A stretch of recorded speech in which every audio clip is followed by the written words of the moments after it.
Beneath the quiet of the night, there are voices long forgotten. They belong to women once called divine, priestesses, mothers of mystery, guardians of sacred fire. Their names may be hidden by the winds of time, yet their spirit still lingers, soft as starlight.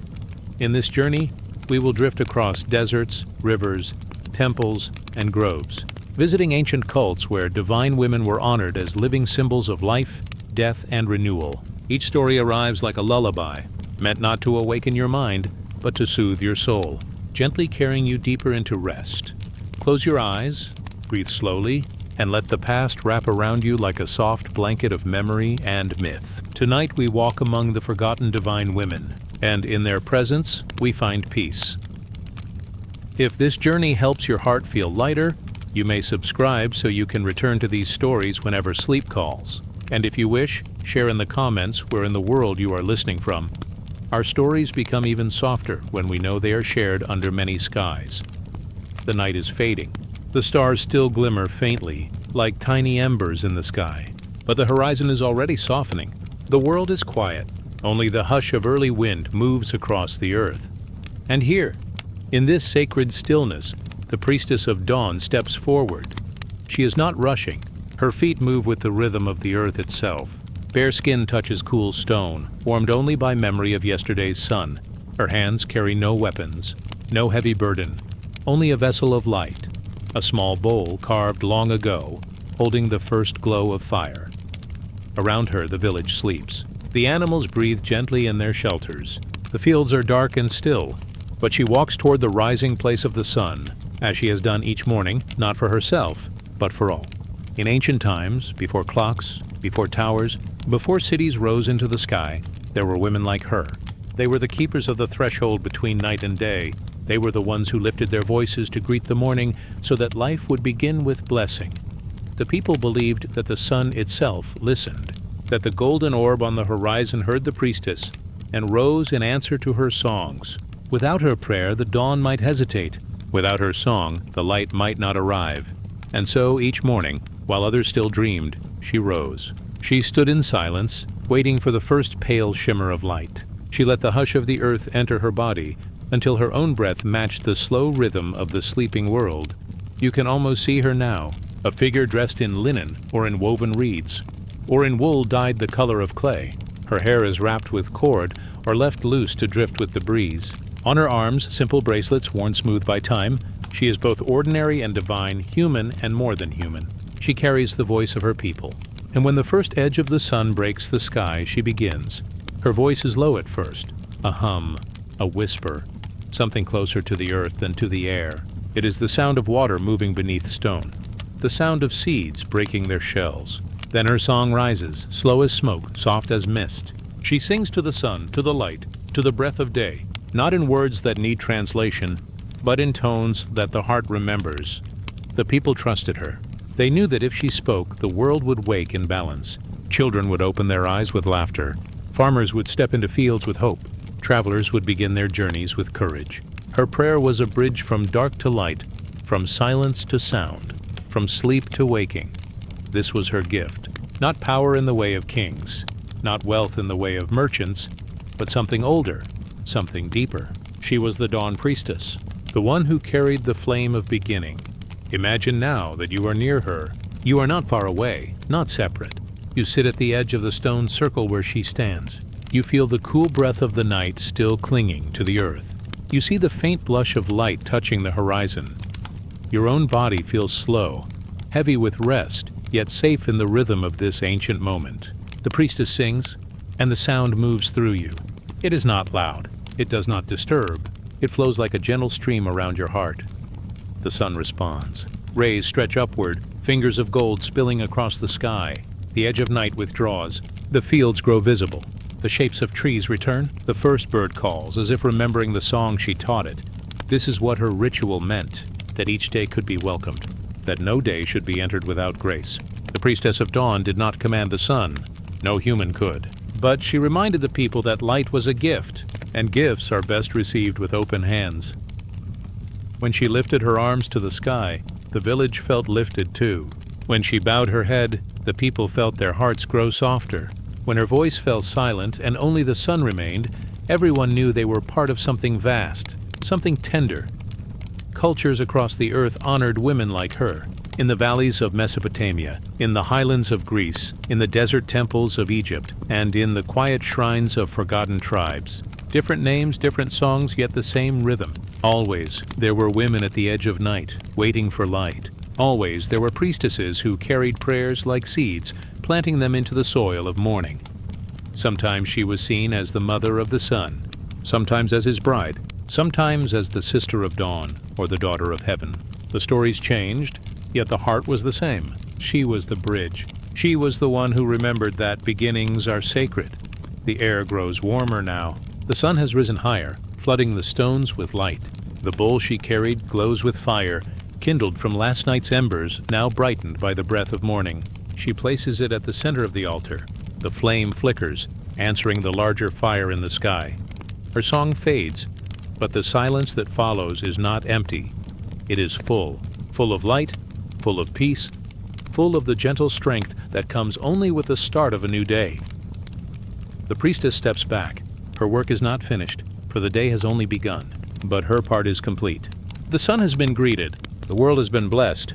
The people will rise to find the fields waiting, the rivers flowing, the paths open. For those who listened, the memory of her voice lingers. They will carry it into their tasks, like a soft thread woven through the hours. When they bend to plant grain, they will hear her song. When they kneel to draw water, they will remember her prayer. When the day grows heavy and the heat of noon presses down, they will think of her soft steps in the cool dawn and find strength again. This was her gift, not only to begin the day, but to let the spirit of beginning live on within the day. And now, as you lie in your bed, far from that ancient stone circle, you too can rest in her blessing. For the dawn does not belong only to one village or one people. It comes to every horizon. It comes to you as well. Even in your darkness, the memory of the dawn priestess drifts near. Her voice, though forgotten by history, still hums in the silence, still calls the sun, still carries hope. You feel it in your breath, moving slow and steady. You feel it in your heartbeat, calm as a drum in the distance. You feel it in the warmth behind your closed eyes, as if a small flame has been placed within you. The dawn priestess lives wherever light is welcomed. She lives in the first bird that sings at morning. She lives in the hand that lights a candle at night's end. She lives in the gentle whisper that tells you as you drift toward sleep. All things begin again. All things are made new. Let your body soften now. The story lingers, but its rhythm slows. The sun in this tale has risen, but for you, it is time to rest. You are held in the same blessing, the same circle of light and shadow. You are safe. You are carried. The dawn priestess has sung, and the day has been born. Now you may close your eyes more deeply, sinking into the calm that follows. Rest as the stars withdraw. Rest as the soft winds carry you. Rest as the flame of morning waits gently for you to rise again. For now, let yourself drift onward. The night is deep. The earth is hushed. Only the sound of soft wind moves through the branches, brushing against the silence like a gentle hand. Above, the moon hangs full and quiet, silver and round, a lantern in the sky. It glows with patience, with calm, with endless memory. This is the hour of the Moon Mothers. They were women bound to the rhythm of light and shadow. They listened to the turning of the sky as others listened to the river. The moon spoke to them, not in words, but in cycles, in patterns, in the gentle rising and fading of her light. In the villages of long ago, people measured time not by clocks, but by the face of the moon. They watched her wax and wane. They saw her swell to fullness and then dissolve into darkness, only to return again. Her rhythm guided their crops, their journeys, their births, their prayers. And always there were women who stood as her daughters, her keepers, her priestesses. They were called mothers of the moon.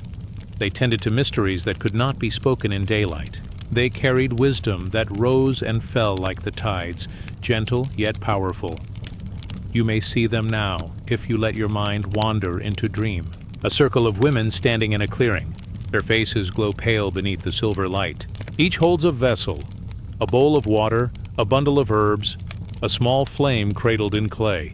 They move with silence, yet their silence speaks. They know that the moon governs not only the seas, but the tides of the human body, the blood, the breath, the hidden cycles of birth and renewal. When the moon is full, the mothers call it a time of fullness in the soul. When the moon is dark, they call it a time of rest, of release, of surrender to stillness. In many lands, the moon herself was seen as divine. In Mesopotamia, she was the goddess Sin. In Egypt, the eye of the moon was watched over by Isis. In Greece, Selene rode her silver chariot across the night. And Artemis, bright and wild, was her huntress face. The names changed, but the light was always the same. The mothers honored her as both maiden and matron, as giver of birth and guardian of endings.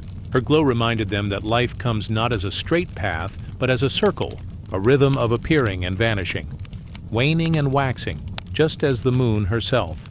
The circle of women begins to sing. Their voices are low, carried gently on the night air.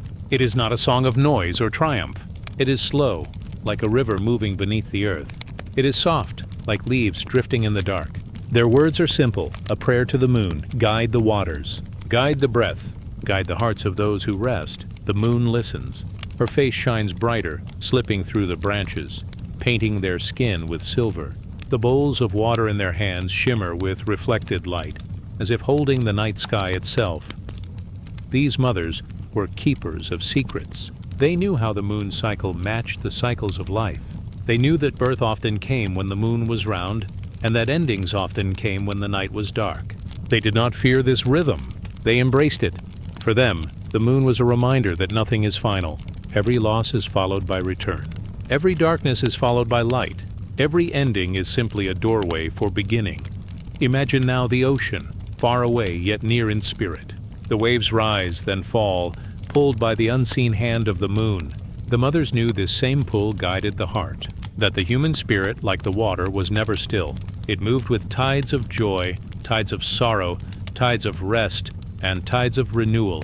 They taught their daughters to honor these tides, not to fight them, not to fear them, but to flow with them. For resistance breaks the spirit, but surrender, gentle and patient, brings peace.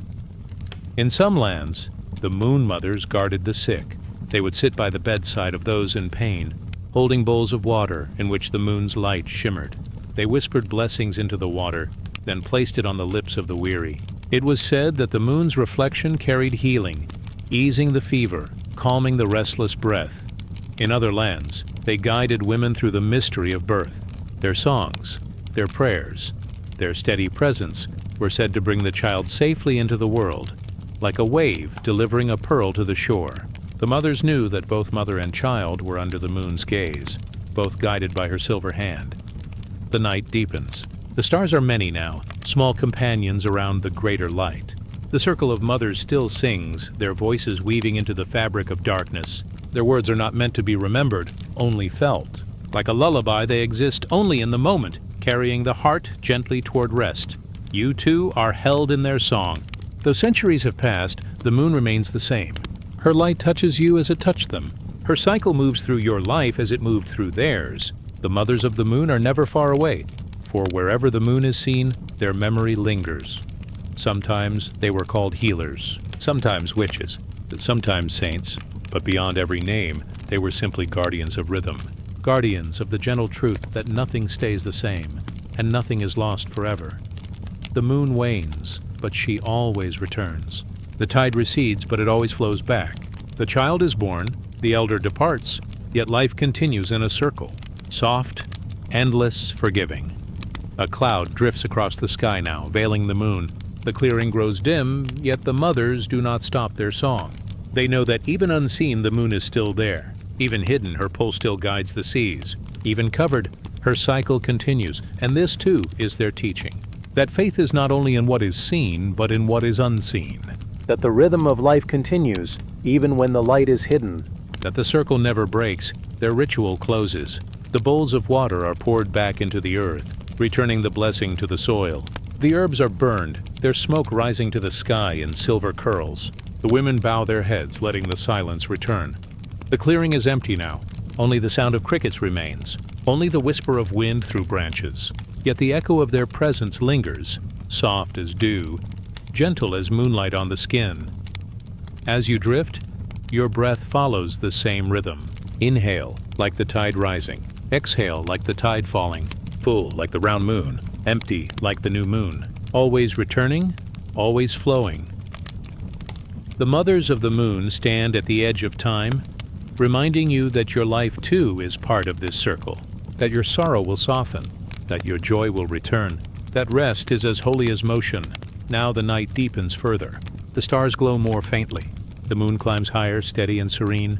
Her face is calm, her light is cool. You are safe beneath her. You are guided by her. The mothers sing no longer, yet their blessing remains. It rests on your eyelids, gentle as a hand smoothing the brow. It rests in your heart, steady as the sea's pulse. It rests in your breath, slow and deep, like waves under moonlight. Close your eyes to the story now. Let the circle continue without effort. You are part of the tide. You are part of the cycle. The moon mothers guard your rest, as they once guarded the ancient night. Now drift, as the stars lean closer. Drift as the wind hushes the trees. Drift as the moon carries you, safe and slow, into dream. For the mothers of the moon are still here, and their song will hold you even in silence. The desert sleeps beneath a wide sky. The stars lean close, shining like scattered lamps upon the endless sands. The air is still, yet every grain of sand seems alive, listening, waiting, holding memory. From far away the sound of the wind begins, low and gentle like a distant drum. It moves slowly at first, then gathers, brushing across the dunes as though carrying secrets. This is the voice of the desert, and within that voice, the whispers of divine women are carried, goddesses once honored in Arabia and North Africa, whose names were spoken with reverence at the edge of firelight, whose blessings were sought beneath the open sky. The desert may seem empty, but it is not. Beneath its silence lies a world of presence. Oasis waters sleep below the dunes waiting to be found. Palm groves rise like green stars in the golden expanse, and in the stillness of night, people once believed they could hear the voices of the goddesses moving through the air. The wind was their song, the sand their veil, the moon their crown. Travelers crossing the desert often prayed to them, for in such a vast land, shelter meant survival. A drop of water could mean life, a patch of shade could mean hope. And so the divine women of the desert became symbols of mercy, guardians of refuge, and keepers of mystery. One such goddess was Al-Lat. Her name was spoken with care, as though it might soften the very sand beneath one's feet. She was honored as a motherly figure, a bringer of nourishment and strength. In her presence, the harsh desert seemed less cruel. Temples of stone were raised for her. But even more than temples, her spirit was felt in every oasis, where palms bent low and water shone like glass. The people said her voice was carried on the desert wind at dawn, when the first light touched the dunes. It was not a loud voice, but a comforting one, a reminder that life, fragile and brief, was still protected by unseen hands. Another was Al-Uzza, whose name meant the mighty. She was strength in the midst of desolation, a goddess of the morning star, shining bright before the heat of day. To her, travelers prayed for courage, for endurance, for safe passage across the shifting sands. Her spirit was often imagined as a great tree rooted in the desert, branches outstretched, offering shade to the weary. Her voice, too, was heard in the wind, but hers was sharper, swifter, like a falcon cutting through the air. It stirred the heart, woke the spirit, and urged the body onward when all strength seemed lost. And there was Manat, the goddess of fate. She was older, slower, more solemn. To her, the desert gave the quiet sound of inevitability, the rustle of sand sliding down a dune, the endless patience of stars marking time. Her blessing was not always easy, for she reminded people that every life must follow its path, just as every grain of sand is carried where the wind directs. Yet even she was gentle in her way, for to accept fate is to find rest, to lay down one's burden of worry, and allow the desert itself to carry the weight. Together, these divine women formed a trinity of presence: the nurturing hand of Al-Lat, the fierce strength of Al-Uzza, the patient wisdom of Manat. They were not distant beings, but near, woven into the very air. The desert was their temple, and the wind their hymn. Imagine now a caravan moving through the night. The sand glows faintly beneath the moon. The camels step in rhythm, soft as waves upon a shore. The travelers are tired, their bodies heavy, but their spirits are held by something unseen. They feel the breath of the desert on their skin, They hear the sigh of the wind around their tents, and in those sounds they sense the presence of the goddesses. It is as if three voices move together, blending into one. One voice soothes, one strengthens, one reminds. Together, they guide the caravan forward. The desert has always been a place of paradox. It is empty yet full. It is harsh yet tender. It is silent yet overflowing with voices for those who know how to listen. The goddesses were seen not only in oases or in winds, but also in dreams. Travelers often spoke of sleeping beneath the stars and being visited by shining women, their robes flowing like clouds, their hands carrying water, light, and shadow. These dreams were seen as blessings, signs that the journey ahead would be safe, that life would continue, that hope would not vanish like sand in the storm. In North Africa, other divine women were honored as well. Among the Berbers, Tanit was worshipped, a goddess of the moon and of fertility. She was called upon to bless the earth with rain, to bring life from the barren soil. Her symbol, a triangle topped with a circle, spoke of womanhood and eternity. When the desert stretched out too long, too dry, her name was whispered into the night wind, as though the air itself could carry the prayer to her. The people trusted that she, too, listened, that the desert, though vast and cruel, was still watched over by gentle eyes. Now imagine yourself standing on the crest of a dune. The night is silent except for the steady breath of wind. You feel the sand shifting softly beneath your feet, warm from the day, yet cooling in the night. You look out across the horizon. Nothing but waves of gold in every direction, flowing like a frozen sea.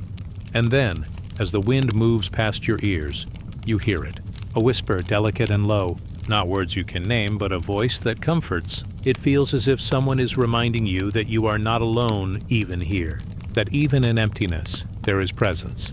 That even in silence, there is song. The goddesses of the desert were never about wealth or power. They were about survival, kindness, and endurance. They were the soft promise that water will be found, that shade will be near, that rest will come. In a land where life was fragile, they reminded the people that life was also precious, that each drop of water, each breath of wind was sacred. The wind quiets now.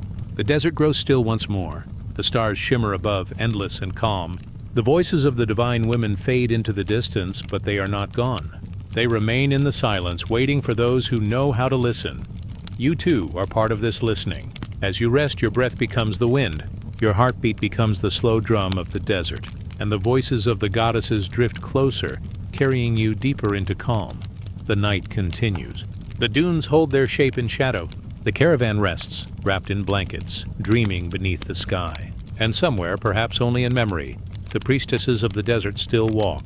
They move with grace across the sands, leaving no footprints, their voices blending with the air. They are the mothers of mercy, the guardians of strength, the keepers of fate. They are the voices in the desert wind. Let your body rest now, as if it too were lying beneath the wide desert sky.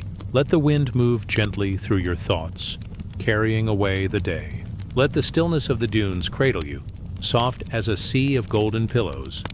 For the voices of the desert have spoken. They say you are safe. They say you are carried. They say that in every silence there is presence. Now rest as the stars return. Rest as the sands grow cool. Rest as the voices of the goddesses drift into dream. Let us drift onward, carried by the desert wind. Night has fallen over the ancient land. The wide plains of Mesopotamia rest beneath a veil of quiet stars. The rivers, the Tigris and Euphrates, move slowly in silver paths, carrying with them the memories of 1,000 years. Palm trees lean toward the moon, their shadows soft upon the earth. Temples stand in stillness, their stones warm from the day, now cooling under the breath of night. In this sacred silence, the stories awaken. Stories of women who moved like rivers. Stories of serpent daughters, divine figures whose wisdom was deep, whose power was hidden, whose presence was both feared and loved. They were guardians of life, keepers of mystery, daughters of the serpent. The serpent in these lands was never only a creature of the earth. It was a symbol of eternity, of cycles that never end. It shed its skin and was reborn, just as the moon renewed itself, just as the fields blossomed after the flood. It was fertility, wisdom, and the hidden knowledge that flowed unseen, like water beneath the soil. The serpent was a mother's curve, a river's path, a spiral of time itself. And so the daughters of the serpent were honored, feared, and remembered. They were not creatures of darkness, but of depth. They did not bite, they whispered. They did not strike, they guided. One of these daughters was Ningish Zita. Her name meant Lord of the Good Tree. Though she was often shown with serpent form, winding upward like branches reaching the heavens, she was a guardian of the underworld, yet also a goddess of fertility, guiding the sap of plants, the veins of rivers, the blood of humankind. To her, the people prayed for healing, for growth, for renewal. When the spring floods came and the fields drank deeply, it was said that Ningish Zita had passed through the land. Her serpent body slid across the soil, awakening roots, blessing the seeds. She was not seen with eyes, but felt with breath, the sudden greenness of the fields, the bursting of buds, the whisper of life in the still air. Another was Tiamat, older and more mysterious. She was not gentle, but vast, like the ocean before time. The ancients told of her as a great mother, a serpent or dragon from whom all life began. Though later stories cast her in battles, the earliest whispers remembered her as the womb of the world, carrying the waters from which rivers and seas were born. Tiamat's daughters were not of flesh, but of spirit. Every spring that bubbled from the earth, every hidden pool in the desert, every winding river was seen as her gift. The people knew that water meant survival, and so they bowed to her unseen hand, honoring her with clay vessels, or with songs sung at the water's edge. And in quiet places, there were whispers of women who served as serpent priestesses. They wore coils of silver upon their arms. Their hair was bound in long braids, shining in the firelight like river reeds. They danced in circles within temple courts, their movements slow and winding, as though they carried the serpent shape in their very bodies. In their rituals, water was poured upon the ground. Clay jars were lifted high, and drops spilled onto the earth, shimmering in the moonlight. Every drop was a blessing, a symbol of the serpent's eternal cycle. Death into life, drought into rain, silence into song. The daughters of the serpent were not only in the temples, they lived in the imagination of the people, in stories told beside oil lamps, in songs hummed at the river's edge. They were mothers, healers, dream keepers. When a child was born, the family would whisper a prayer to them, asking the serpent women to guard the newborn's breath.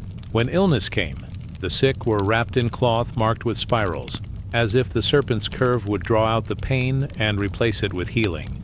The people trusted in this hidden wisdom. They believed that life moved not in a straight line, but in circles.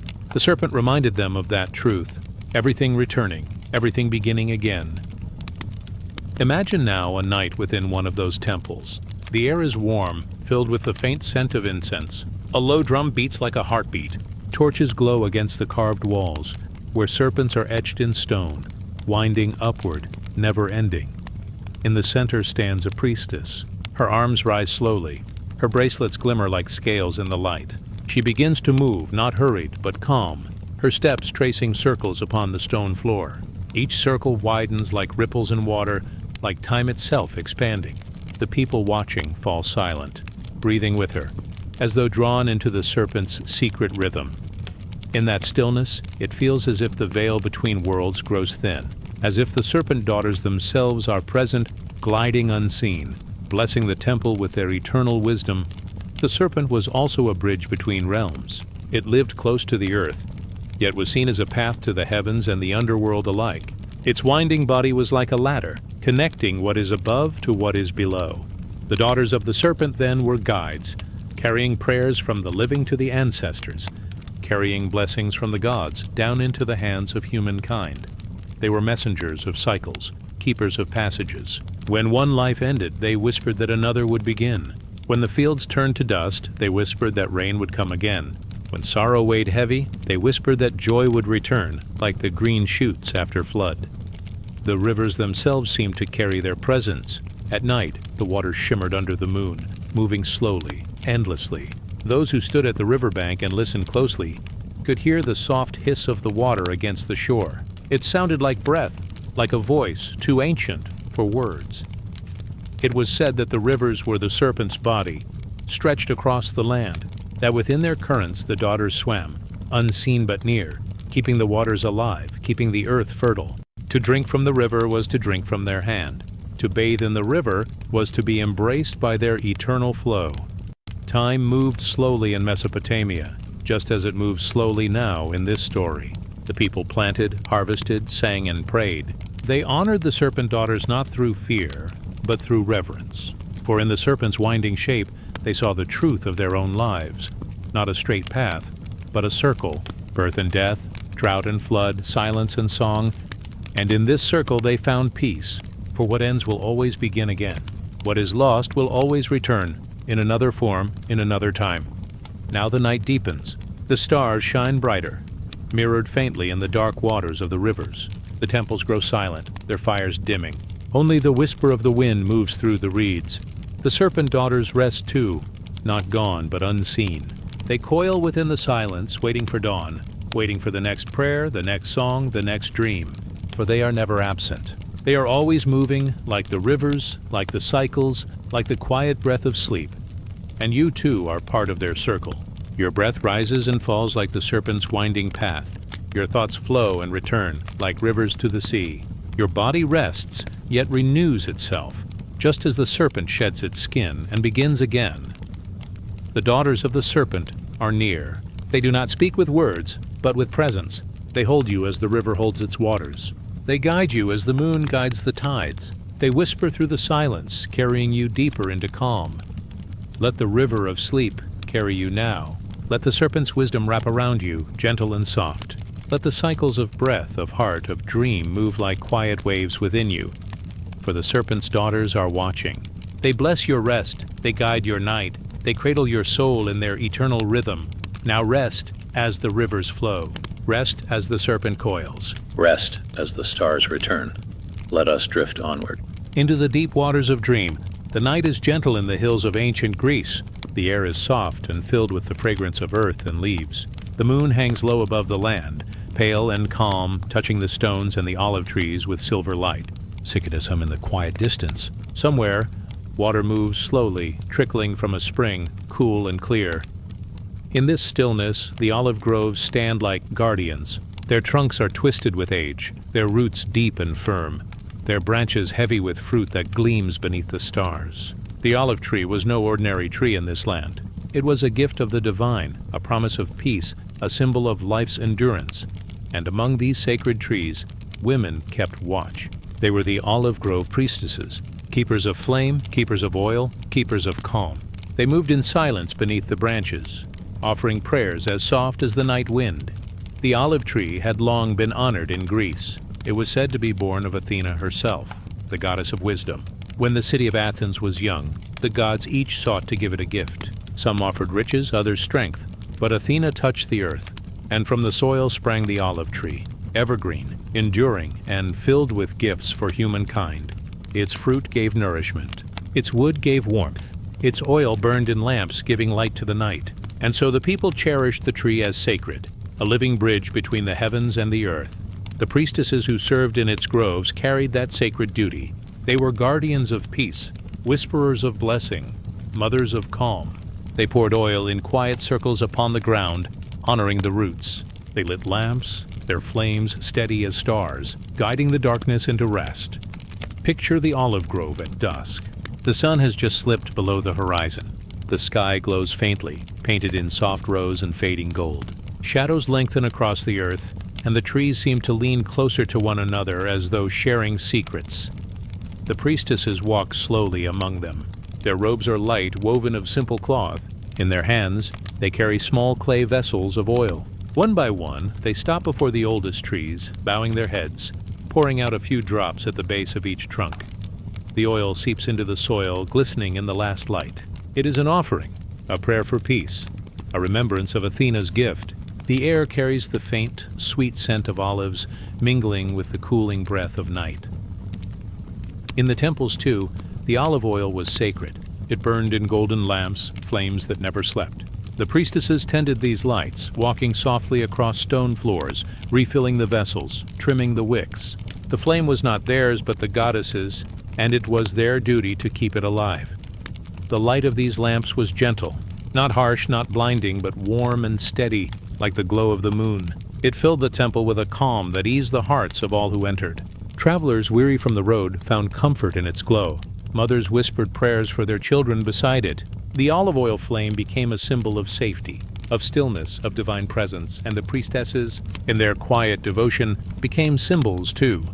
Women of peace, who guarded not with swords but with light. There was also healing in their care. The oil of the olive was not only for lamps but for the body. When sickness came, the priestesses anointed the ill with oil, their hands moving gently, their voices low with prayers. When wounds were opened by toil or by journey, the oil soothed and cleansed. It was thought that the goddess's blessing flowed through the olive, and so every touch carried divine comfort. In the soft night air, imagine a mother carrying her child into the grove. The little one's forehead is warm with fever. The priestess kneels beneath the tree, pours oil into her hand, and smooths it gently across the child's skin. She whispers words that are older than memory, words that sound like the breeze through leaves. And slowly the child's breath softens, the fever lifts, the peace of the olive settles in. The olive grove priestesses were also keepers of silence. Not silence of emptiness, but silence full of presence. When the world grew loud with quarrels, when the streets of the city echoed with anger, people would slip away into the groves. There, the priestesses welcomed them, not with speeches, but with stillness. They taught that peace begins as quietly as an olive bud, small and tender, growing slowly, fed by patience and care. They taught that the branches of the tree, reaching in every direction, were like the branches of family and community, spreading wide, yet rooted in the same soil. They taught that true strength is not in striking, but in standing, as the olive tree stands through storm and sun. At night, the grove itself became a temple. The moonlight filtered through the leaves, painting the earth with patterns of silver. Owls moved softly in the shadows. The air was cool, and the scent of the trees seemed sharper, more alive. The priestesses gathered in circles around the oldest trunk. They sat upon the ground, hands resting in their laps, eyes lifted to the stars. No words were spoken, only the soft rhythm of breath, only the slow stirring of branches, only the quiet murmur of the earth itself. In that silence, it was said, the goddess drew near, not as a vision, not as a voice, but as a presence, calm, protective, endless as the night sky. Those who sat with the priestesses often rose lighter, as though some unseen burden had been lifted, as though the olive tree itself had shared its strength with them. There was also joy in the groves. At harvest time, the branches grew heavy with fruit, dark and shining. The people came together, families and children, to gather the olives by hand. Laughter rose among the trees. Songs drifted through the air, soft as lullabies. The priestesses walked among them, blessing the baskets, blessing the oil that would be pressed, blessing the bread that would be dipped. They reminded the people that this simple fruit was sacred, that every taste was a taste of the goddess's gift. Even the humblest meal, with bread and oil, carried the memory of Athena's hand upon the earth. Time moves gently, like the wind through branches. The groves grow older, their trunks thicker, their roots deeper. Generations pass, yet the trees remain. The priestesses too change, one giving way to another, yet their quiet duty continues, like a flame passed from hand to hand. Even now, the olive tree stands as a symbol of peace. Its branches, carried in hands or carved in stone, still whisper of calm. Its oil, poured gently, still carries healing. Its shade still offers rest. And the memory of the olive grove priestesses lingers. Women who did not rule with power, but with stillness. Women who tended the earth, who honored the gift, who kept the flame alive through the silence of centuries. Now, the night deepens. The grove is quiet. The moon climbs higher, painting every leaf with silver. A soft wind moves through the branches, sounding almost like a lullaby. You may imagine yourself lying beneath one of these trees. The earth is cool beneath you, the leaves above you sway gently. The stars keep watch in their endless sky. The priestesses move softly in the distance, their lamps glowing like fireflies, their voices hushed with prayer. You breathe in the calm as steady as the olive's root. You breathe out the day as light as a falling leaf. The grove holds you in its peace, ancient and endless, and so you drift, as the olive trees have drifted through ages, rooted yet reaching, silent yet strong, enduring yet soft. The oil burns, the flame glows, the branches sway. Peace flows like the evening air, wrapping gently around you. Now rest as the priestesses once rested in the grove. Rest as the olive tree stands beneath the moon. Rest as the stars return. Let us drift onward into the quiet fields of dream. The night is still. The stars above Rome and Greece glimmer like faint sparks scattered across an endless sky.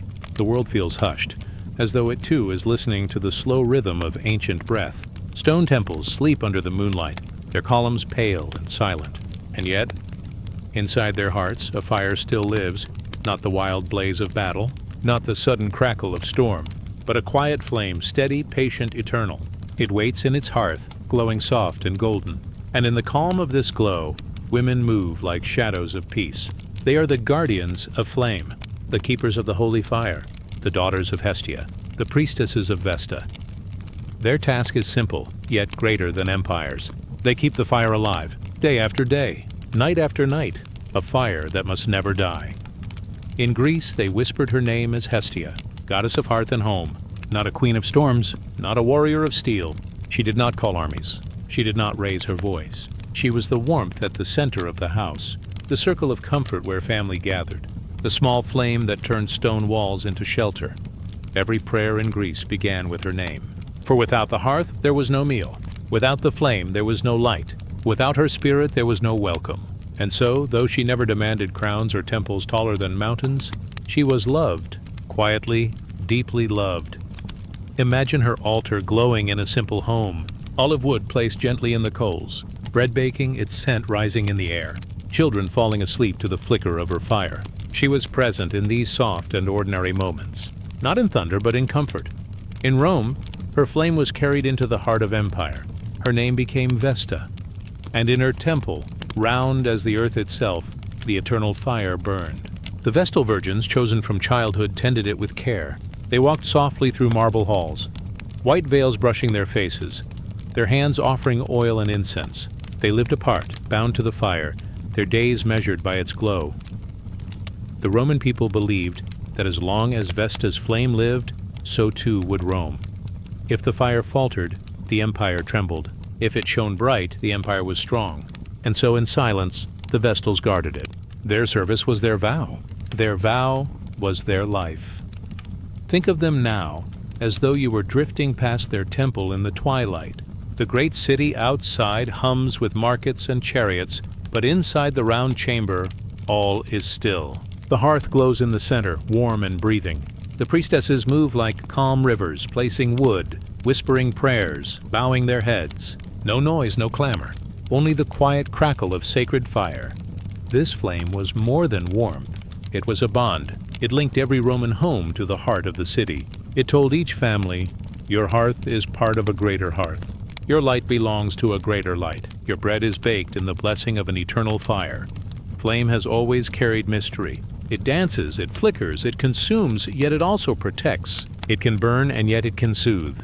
It is both fragile and unending. And in the hands of these priestesses, it became something eternal.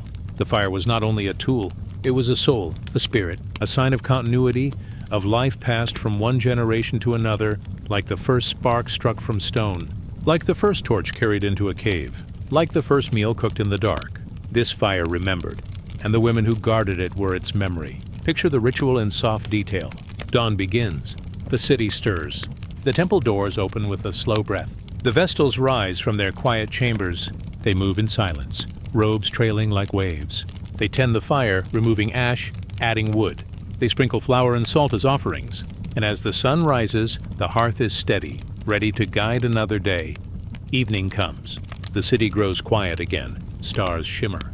The temple is closed, but still the fire glows. Still the hands of the priestesses move with care. Still the eternal flame continues. The Greeks told stories of how Hestia refused the quarrels of gods. When offered the throne of Olympus, she chose instead the hearth. She stepped aside, content to be where the flame was needed most. She chose peace over power, silence over crowns, and so she became the center that held all together. Not the loudest, not the strongest, but the one without whom nothing could stand. The Romans echoed this truth in their own way. They gave Vesta the round temple. They gave her flame the care of their most honored daughters. They gave her silence, respect, and the weight of empire. And in return, she gave them continuity. generation after generation. Always the fire. Always the center. Perhaps that is the secret of these goddesses. They remind us that the greatest strength is sometimes the gentlest, that to guard a fire is to guard life itself. That power need not shout. It can glow quietly in the dark, steady and soft. The fire in their hands was not only wood and spark, it was memory. It was love. It was the warmth of bread, the comfort of home, the promise that the light would not leave. Now as you listen, let the image settle into your thoughts. A round temple beneath the stars, a hearth glowing in the center, soft-robed women tending it, moving slowly, breathing gently, their care never ending, their flame never fading. A circle of light in the silence of night. Perhaps you too carry such a fire within. A flame of peace. A flame of memory. A flame that does not demand, but simply glows. Steady, calm, eternal. Let the story soften now, like ash cooling at the edge of the hearth. The temple doors close in your mind. The women rest in their chambers. The fire continues, gentle and alive. And in the hush of night, its glow reaches you too. Breathe slowly. Feel its warmth. Let it guard your dreams as it once guarded empires. The fire is safe. The fire is eternal. The fire is in her hands, and now let it rest in yours. Drift onward. Drift into the quiet. Now rest as the stars return, and the fire continues its endless glow. The air is still. Twilight settles gently upon the mountains of Greece. A thin mist drifts across the slopes, silvered by the glow of a pale moon. Olive trees sway with a whisper, their leaves brushing softly like pages turning in an unseen book. And from deep within the earth, a breath rises, a warm current scented with stone and mystery. The sacred breath of a place long honored, long remembered. Here, in the folds of the hills, rests the temple of Apollo. Its stones gleam faintly, washed by the touch of starlight. Columns stand tall like guardians. Torches flicker at their feet, their flames swaying as though listening to the night. And within, behind veils and shadows, a priestess waits. She is the oracle, the voice not of herself, but of gods who speak through dreams. Imagine the silence that holds her. The hall is dim, the air heavy with incense. The floor beneath her is cool, carved with circles that echo the pattern of the heavens. At the temple's heart, a small fissure in the stone releases a gentle breath of vapor. It rises like smoke, curling, twining, carrying with it a sense of the unseen. The oracle sits upon her tripod, eyes half closed, her body swaying in rhythm with an inner tide. The people who come to her stand in reverent quiet, waiting. They do not speak loudly. They do not command. They wait, as if standing at the edge of a dream. Her lips part. Words flow, soft, broken, like streams gliding over rock. Not her words, not her will, but a voice that seems older than the world. The oracle does not answer questions. She does not give directions. She simply releases visions, like birds set free into the dusk. The Greeks believed the gods spoke through her. Apollo, the bringer of light, gave his truth in riddles. No one could capture the whole meaning at once. The oracle's words were like a mirror of water, rippling, never still. The message was not only in the sound, but in the silence between. And so, pilgrims came. Kings and warriors, farmers and wanderers, mothers and sons. They traveled far through valleys and rivers, climbing the mountain paths to reach her. They brought offerings of honey and laurel, of coins and cloth. But more than gifts, they brought their longing, their need for guidance, their hope for a sign. Picture the line of pilgrims as night deepens. They wait in the cool air, stars spread wide above them. The mountain is quiet, except for the rustle of leaves and the murmur of prayers. Each pilgrim holds a question in the heart. Some are heavy with fear. Some glow with desire. Some tremble with sorrow. Each one comes with eyes turned toward the firelight of the temple. And when their turn arrives, they enter slowly. The oracle breathes, sways, and speaks. Her words are a river. They are not to be grasped, but listened to. They move gently, shaping images, letting each soul find its own reflection in the flow. The oracle is not alone. Other women stand near, priestesses dressed in white, guardians of the rites. They record her speech. They offer comfort to those who come. They watch over the flame that burns in the hall, steady and golden. They too are part of the circle. Without them, the vision would drift away like smoke into the air. Together, they weave a net that holds the mystery. Sometimes the oracle speaks of journeys yet to come, sometimes of dangers that lie hidden, sometimes of blessings waiting like fruit on the branch. Always the words shimmer with more than one meaning, like sunlight upon water. The pilgrim leaves not with certainty, but with a story that will grow in the silence of the heart. In other lands, too, voices of the divine were carried through women who entered dreamlike states. In Egypt, priestesses of Hathor whispered visions in the temples of Dendera. In Mesopotamia, seeresses gazed into bowls of oil, seeing the shape of fate in the ripples. Across the earth, in many tongues, people turned to those who could cross the veil of silence. They were bridges between the world of stone and fire and the world of spirit and dream. Yet always, their voices were gentle. Never shouts, never commands. Only breath, only rhythm, only the slow unfolding of words that seemed to come from elsewhere. It was not the voice of power. It was the voice of listening. Consider the oracle again. The temple is quiet. The mountain outside lies wrapped in starlight. The priestess sways. Her breath is steady, her eyes turned inward. And in the hush, a whisper flows through her, as though the earth itself were speaking. It is not about knowledge of stone or book. It is about listening to what cannot be seen. The oracle becomes like a riverbed, carrying waters not her own, like a harp sounding notes from a hand unseen, like a flame lit by another spark. Her gift is surrender. Her gift is stillness. Her gift is to let the divine pass through, as wind through a hollow reed. In this, there is a lesson. That wisdom does not always come in shouts, that answers are not always sharp and clear, that sometimes guidance arrives like mist upon the hills, like the slow call of an owl, like the soft drift of a dream. It is not for the mind to seize, but for the heart to receive. And so the oracle's role was not to rule, not to command, but to remind that the gods still breathe, that the earth still whispers, that within silence there are voices waiting, that within mystery there is care. Now let the image soften in your mind. The temple doors close, the torches dim, the oracle rests, her body still, her breathing calm. The mountain watches in silence. The stars drift slowly across the heavens, and the voices fade into quiet once more, but they are not gone. They remain hidden in the hush of night. They linger like the warmth of incense, like the echo of a song remembered in dreams. They wait for the listener who knows how to hear, not with ears alone, but with the heart, wide and still. So rest now as the pilgrims once rested under the olive trees. Rest as the oracle once rested after her trance. Rest as the stars keep their slow watch above. The voices of the oracle drift into silence, leaving only calm. Let us drift onward. Let the night carry you deeper. Now rest as the stars return, and the mountain breathes its eternal song of peace. The night is soft. The sky above is deep with stars, spread like grains of golden sand across a vast, silent desert. The air is still, except for a tender wind that moves as slowly as a prayer. It carries with it the cool scent of river reeds, the faint fragrance of wet clay, and the whisper of water that has flowed for thousands of years. Beneath this sky, the Nile glimmers. It does not rush, it does not roar. It moves like a silver serpent, winding gently through the dark. Each ripple holds a memory. Each wave carries a song older than memory itself. And here, upon its banks, the lotus flowers rise. Some close their pale blue petals with the coming of night. Some rest upon the surface of the water, waiting for dawn. The lotus, a simple bloom, and yet more than a bloom. For in this land, it is a key, a sign, a doorway into the eternal.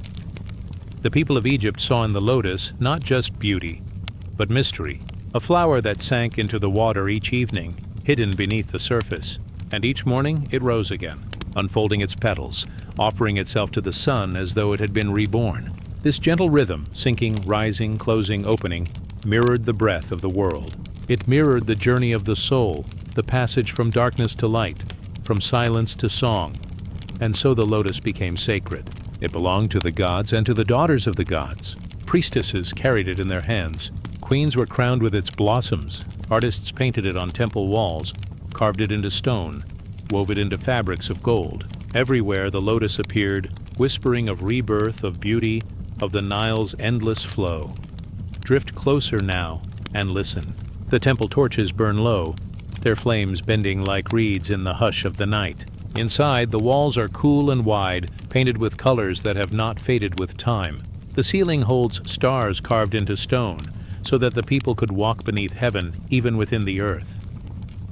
Here, women move slowly, their steps measured as if in rhythm with the river itself. They are priestesses, keepers of the lotus mystery. They carry the flower in their hands as they walk. Its fragrance fills the air, soft, sweet, almost like honey. The sound of a harp trembles lightly in the background. A single drum, played low, marks the passage of time like the heart of the world. The priestesses are called daughters of the lotus, for to them the bloom is more than a flower. It is a sister, a guide, a mirror. As the lotus rises from the water, so too must the spirit rise from the depths of life. As the lotus opens its petals, so too must the heart open to the light of the divine. In their chants, they speak of goddesses who carry the same beauty. Hathor, goddess of love, music, and joy. Her laughter was said to ring like a harp strummed by sunlight.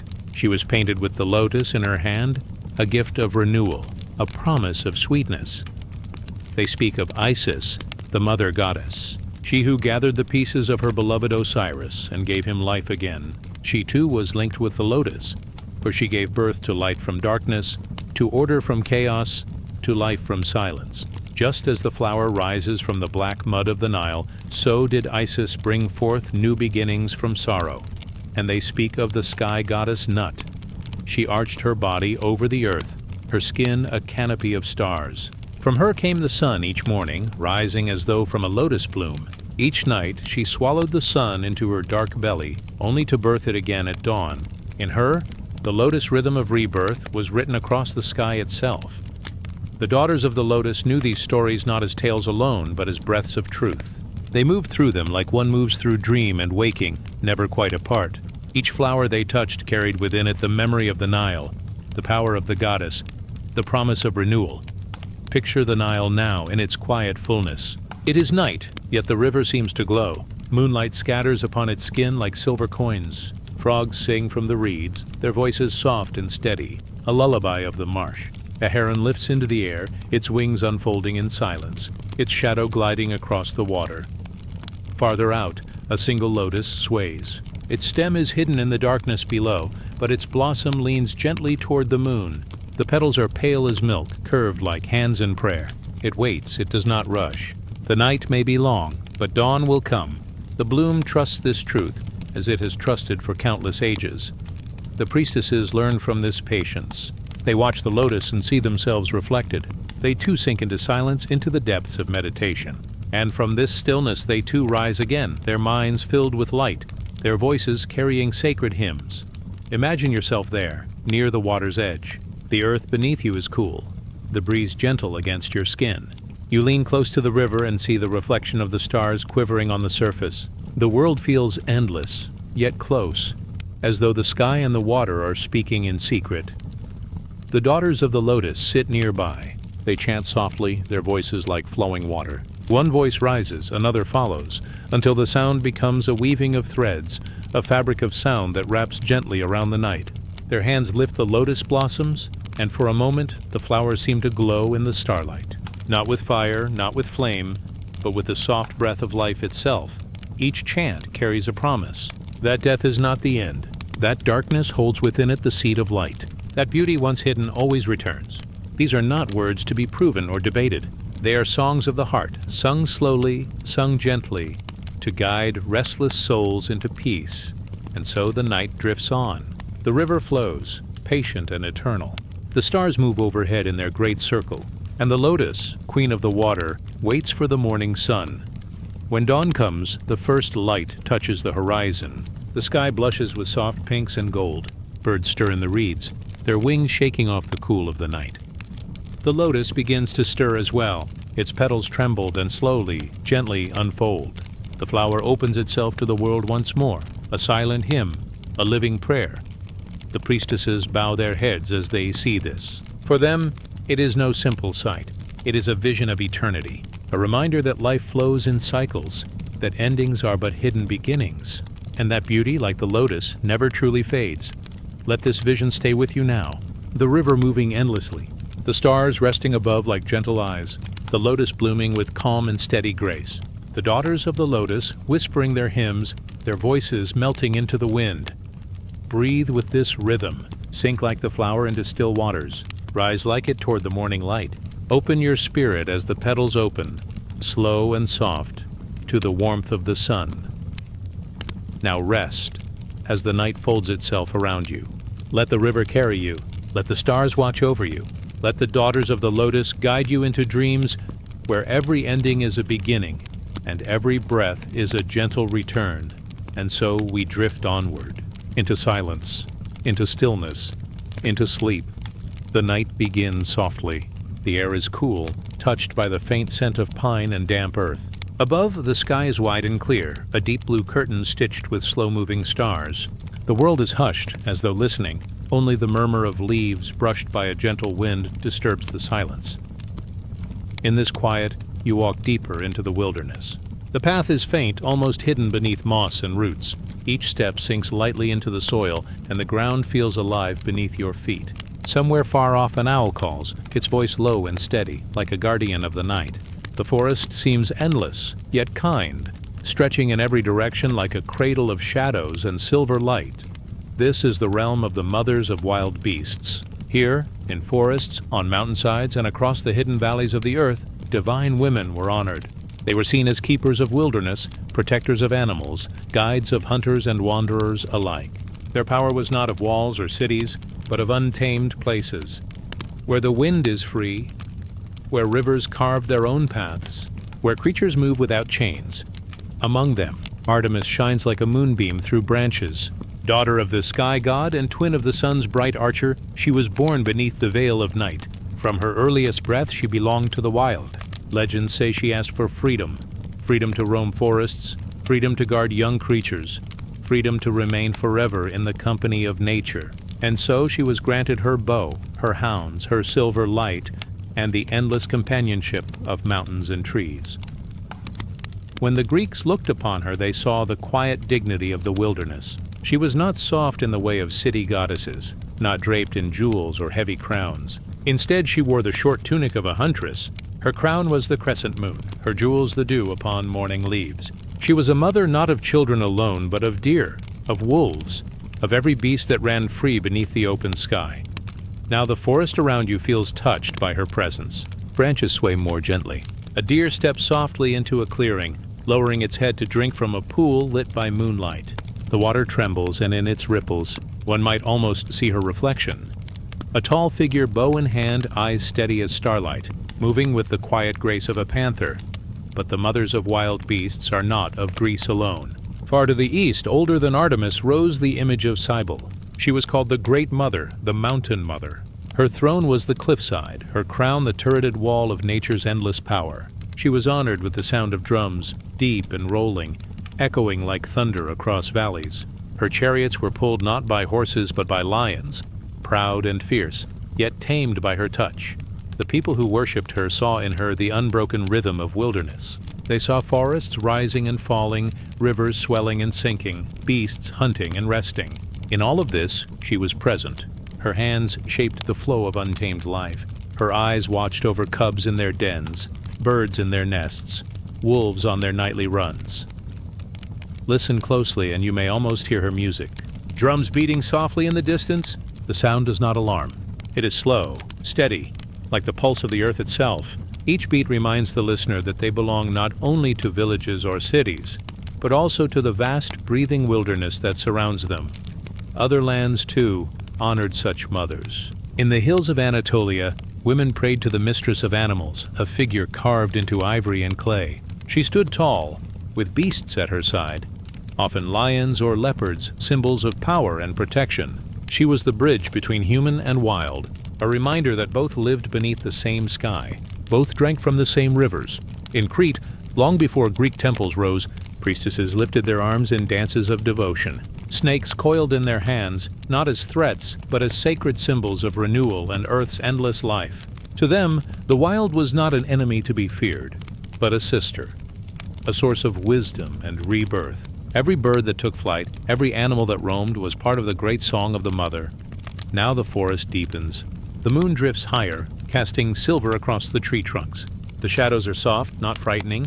Each sound, the rustle of leaves, the trickle of a hidden stream, is like a note in a lullaby. The presence of the mothers can be felt in every detail. In the way the wind folds around branches, in the way the stars glance gently through the canopy, in the way creatures move unseen, yet always near. Imagine a high mountain, its peak white with snow.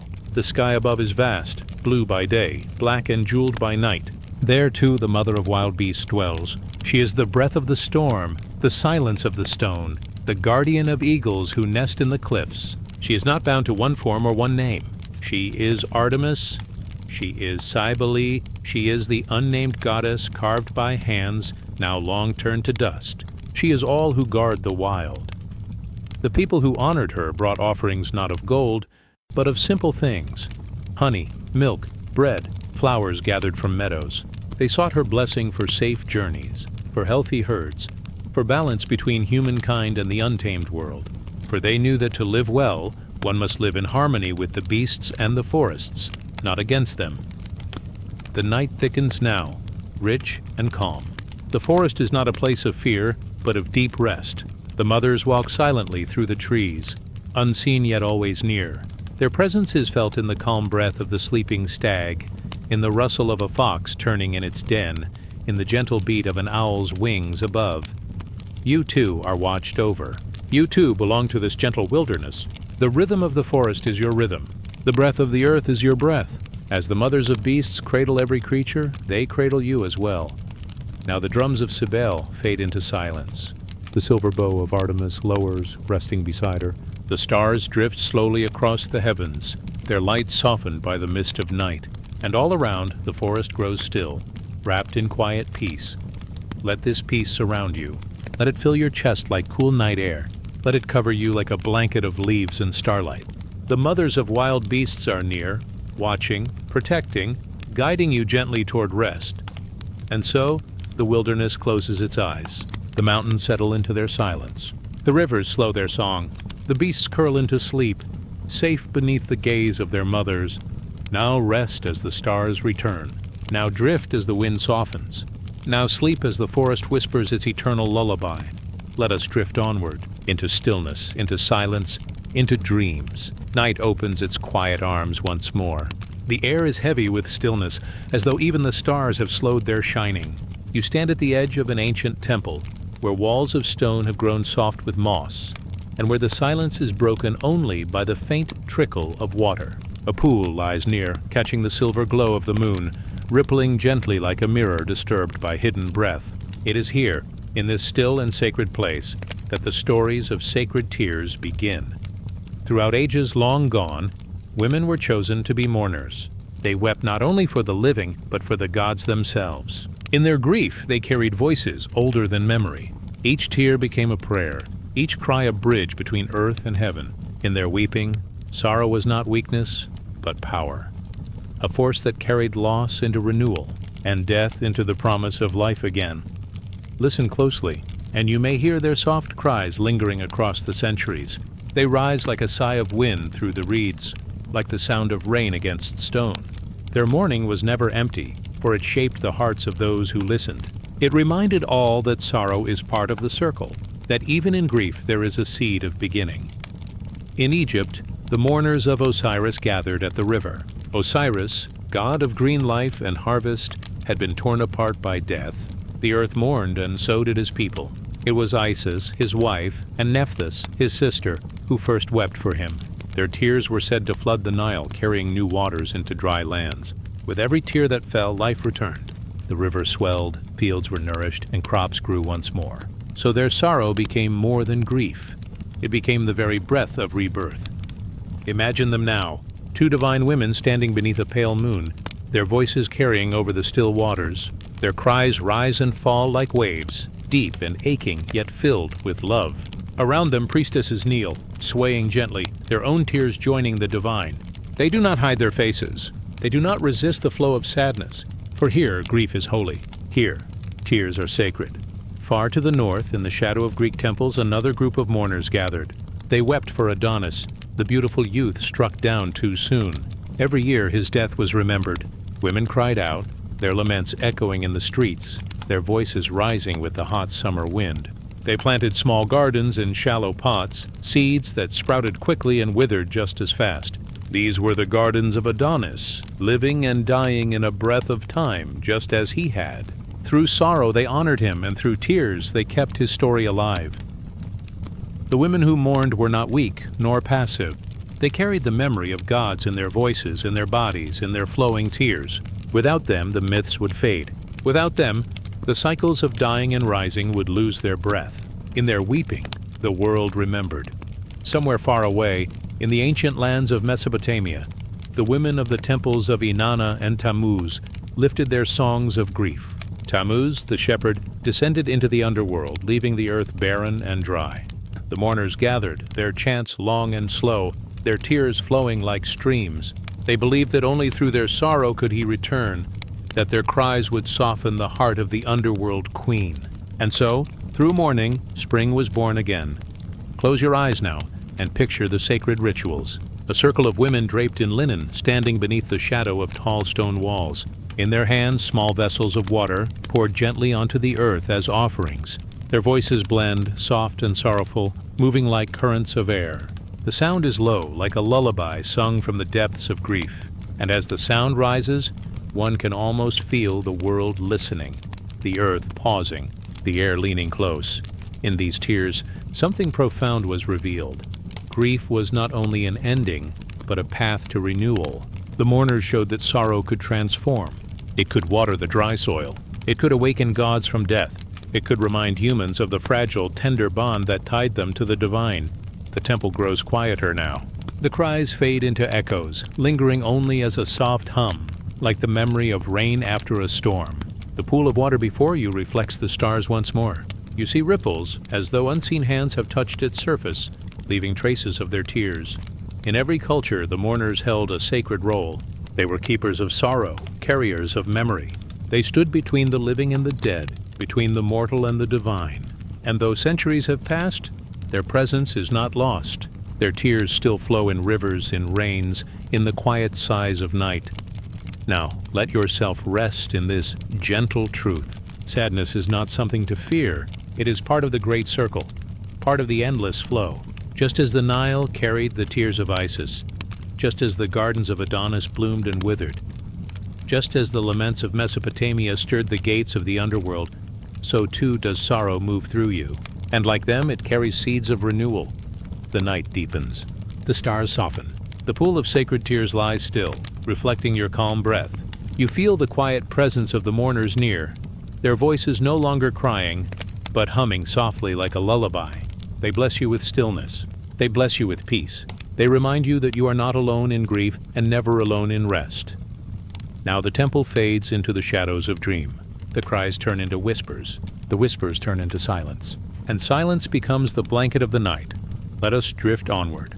Let us follow the stars as they return to their places. Now rest as the mothers of sacred tears close their eyes, and as the earth breathes gently once more. Night has come once more with its gentle hush. The world lies under a silver veil. The winds grow quiet, the earth grows still, and the sky above opens like a vast and tender book. Each star is a word, each constellation a verse, and every flicker of light tells a story older than stone. Tonight the story is of the Queen of Stars, the mothers of the heavens, the women of sky and light, who place their radiance upon the night to guide every soul that wanders in darkness. Breathe softly now, and let your mind drift upward. Imagine the roof of the world turning into endless space, deep and boundless. The air feels lighter, softer, and full of quiet promise. Above, millions of lights tremble like tiny fires kindled by hands divine. This is where the journey begins, in the Garden of Stars. In the ancient lands of Mesopotamia, long before towers of stone reached toward the clouds, people lifted their eyes to the night sky. There they saw a goddess called Inanna, the Lady of Heaven.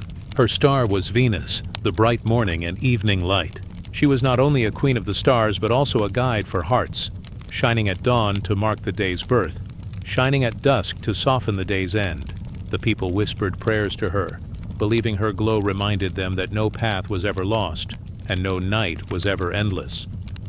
Her light was steady, like a mother's hand resting gently upon a child, and so Inanna was called not only the Radiant One, but also the one who leads.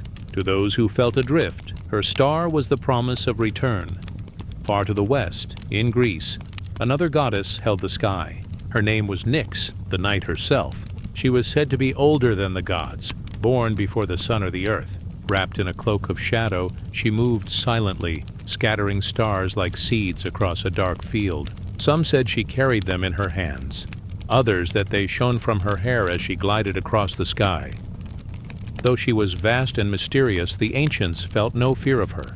For Nyx was not emptiness, she was a mother, and the stars were her children. Each one flickered with her breath, glowing like lanterns to comfort those who dreamed. When the world lay in stillness, Nyx folded the night like a blanket, and beneath it all creation rested. And in the sacred lands of Egypt, the people spoke of Nut, the sky goddess. They imagined her as a great mother stretching her body across the heavens, her arms in the east and her legs in the west. Her skin was deep blue, and upon it shone countless stars. Each night she swallowed the sun as it sank below the horizon, and each dawn she gave birth to it again. Through her the eternal rhythm of day and night flowed like a calm tide. When people lay upon the desert sands looking upward, they saw Nut's starry body arching above them. Her presence was not distant. It was near, tender, protective. The heavens themselves were a mother's form, holding the earth in safety. Under her gaze, no traveler was ever truly alone, for her stars guided their steps through the silent dunes. Other tales speak of Ishtar, the star queen of Babylon, fierce yet radiant, her crown sparkling with heavenly fire, or Astarte, the goddess of Phoenicia, who held dominion over the stars of the sea, leading sailors home through storm and night. For those who wandered upon the waters, the stars above were not only decoration, they were maps, alive and watchful. Every glimmer was a sign of the goddess, lighting the way to safe harbors. How many weary sailors once leaned back upon their ships, gazing upward, whispering thanks to the Queen of Stars for her guidance. The sea was vast, but the heavens were vaster still, and within them burned the promise of return. The stars were more than lights. They were signs of memory, of ancestors, of souls. Many believed that when a person left this life, their spirit rose upward, joining the endless choir of shining ones. Every star was a story, every constellation a hymn. The Pleiades, a cluster of sisters, were said to watch from the heavens, keeping vigil with gentle devotion. Their bond could not be broken, not even by death, for in the sky they glowed forever together. To lie beneath such stars was to feel held, not by the cold void, but by the warm presence of mothers, sisters, queens of the night. Their silence was not emptiness, but comfort. Their glow was not distant, but near, brushing the heart with quiet peace. Imagine now the night sky above you. It spreads wide, like a great ocean of velvet.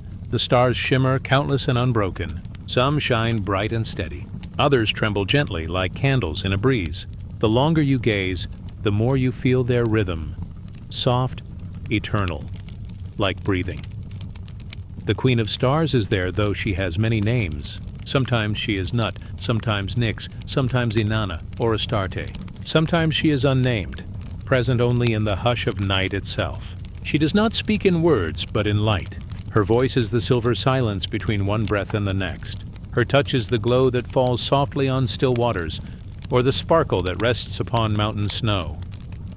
For those who travel in spirit, she is a guide. For those who mourn, she is a comfort. For those who wander lost, she is a compass. Her gift is simple, yet infinite, the promise that even in the deepest night, light endures. Think of how many have looked upon her stars through the ages. Farmers resting after long work, children curled beside fires, sailors drifting on dark seas, wanderers crossing quiet deserts, kings in their palaces and shepherds in their fields. All looked up, and in that gaze found a mother watching over them. The stars did not ask who they were. They did not judge nor turn away. They only shone, steady and eternal, giving their glow freely to all. In this way, the Queen of Stars showed her love, not with words, but with endless, patient light. Now imagine yourself lying beneath her sky. The ground is soft beneath you. The air is cool and still. Above, the heavens spread wide, a gentle arch of shining fire. You feel as though you could float upward, weightless, drifting among the constellations. Each star greets you warm and kind, as if it remembers you. Perhaps in truth it does, for the stars are keepers of memory, guardians of every soul's journey. Time loses its meaning here. Past and future blur into one eternal present. Only the glow of the Queen of Stars remains, steady and tender, like a lullaby woven into light. And so let your thoughts quiet as you rest beneath her gaze. Let the weight of the day fall gently away. Let the silence of night hold you. You are not alone, for above, the stars keep vigil, eternal and kind. The Queen of Stars spreads her cloak across the heavens. She gathers you into her embrace, not with arms, but with the endless sky itself. Her children, the stars, watch over you, glowing softly in the darkness. Their light falls upon your heart like a blessing. Now breathe slowly. Let the stillness settle deep within. The stars are shining. The night is calm. The Queen of Stars is near. Let us drift onward, beyond words, beyond thought. Now rest as the stars return, and the sky becomes your dream. The night opens like a soft curtain. The winds grow quiet. The moon hangs silver above the earth, and the waters below shimmer like liquid glass. You hear the gentle sound of a river flowing, slow, unbroken, tender as a lullaby. The world is hushed, as if listening to its song. This is where the river maidens dwell, sacred women of water, keepers of purity and flow. Their voices are not loud, but soft like ripples on the surface. They guide the living, soothe the weary, and carry souls gently as the river carries leaves. In their presence nothing is rushed, nothing is forced. All things simply move, with grace, with patience, with the rhythm of water. Long ago, along the banks of the Ganges, people spoke of a goddess named Ganga. She was not only a river, but a mother, her waters holy, her currents divine. It was said that her touch could cleanse sorrow. Her flow could release the burdens of the heart. When pilgrims stepped into her stream, they felt as though they were stepping into her embrace. Her water was cool, clear, and filled with the promise of renewal. In the stories, Ganga descended from the heavens, flowing from the sky to the earth, her waters tumbling like silver threads of starlight. The gods themselves had to soften her fall, for she was vast and mighty. Yet to the people she was gentle. She carried prayers, tears, and hopes, blending them into her eternal current. Those who rested by her banks at night could hear her song, a lullaby older than memory, reminding them that life, like the river, is ever flowing, ever returning. Far to the west, between the rolling plains of Mesopotamia, two rivers wound their way at the Tigris and the Euphrates. Together they were called the lifeblood of the land, for without them, the earth would have been silent desert. But with their waters, cities blossomed, crops rose, and people lived in plenty. The ancients believed that spirits dwelled within these rivers, maidens of flow, guardians of fertility. They imagined them as graceful women clothed in veils of mist, their hair like waves, their laughter like the murmur of streams. To the people, the river maidens were not distant, but near. Every drop of water was their gift. Every harvest was their blessing. When the waters overflowed, it was said the maidens were dancing. When the waters dried, the people prayed for their return. By night, the Tigris and Euphrates shone under moonlight, silver paths stretching toward eternity. Travelers resting by their banks felt comfort, as though unseen hands cradled them. The rivers whispered softly, carrying dreams along their endless journey. In Greece, the ancients told of the naiads, water nymphs, who dwelt in springs, fountains, and rivers. They were called maidens of flow, daughters of the ever-living streams. Each naiad guarded her own water, nourishing land, trees, and creatures alike. Some were gentle, their voices like trickling brooks. Some were strong, like rushing torrents, but all were revered as givers of life. Those who walked by quiet rivers believed the naiads watched from beneath the surface, their faces shining faintly in the water's glow. They were not feared, but honored, for they reminded people that water is more than drink. It is spirit, it is breath. To dream of naiads was to dream of rest. To drift in their embrace was to feel weightless, safe, timeless. In every land, rivers have been mothers. They do not hold tight, yet they carry all things. They do not hurry, yet they arrive always at the sea. Their gift is patience. Their wisdom is flow. The river maidens teach that life does not need to be grasped. It can be released, like a leaf upon water. The current will hold it, move it, and deliver it where it belongs. So too with sorrow. Tears may fall, but in the river's care, they become prayer. They become song. Every drop joins the whole. Every grief is carried onward, softened in the great stream of time. Close your eyes and imagine yourself by a river now. The air is cool, filled with the soft scent of water and earth. The moonlight touches the surface, and it shimmers like a path of silver coins. You hear the steady sound of flow, not rushing, not loud, only steady, like breath. As you listen, the sound grows soothing, almost like a voice, low and kind. From the mist, you see her, a maiden of the river, tall and serene, her garments woven from the water itself. Her hair glimmers like wet reeds in the moonlight. Her eyes are deep as pools. She does not speak with words. Her voice is the flow, the gentle hush, the endless murmur. She reaches out, not to take but to guide. You feel her presence around you, calm and safe. In her company, the weight of your heart lessens. Your thoughts drift as leaves upon her current. Your burdens are carried, softened, washed clean. The river maiden leads them away, not with force, but with quiet grace. There is an old belief, whispered across many cultures, that rivers are passages for the soul. When life ends, the spirit is carried by water across the boundary into the next world. Some spoke of the river Styx in Greece, where souls crossed into the realm beyond. Others believed their ancestors rode the currents of their homeland rivers, carried gently into the embrace of the divine. Always the river was there, soft, patient, eternal. The river maidens were seen as companions for this journey. They did not let the soul wander alone. They cradled it in their arms of water, singing softly as they carried it forward. Their lullabies were not of sorrow, but of release. To drift with them was to let go, to become light as mist. Think now of every river you have ever known. Perhaps wide and mighty, perhaps narrow and hidden. Each one is alive, each one whispers. Every ripple, every glimmer under the stars is a reminder of the maidens who guard them. Even the smallest stream carries their spirit. Even the quietest brook holds their blessing. The river maidens teach that nothing is lost. All waters return to the sea. All tears are gathered. All paths, no matter how winding, lead to rest. This is their promise. This is their song. The night deepens. The waters grow slower, softer, like a heartbeat easing into sleep.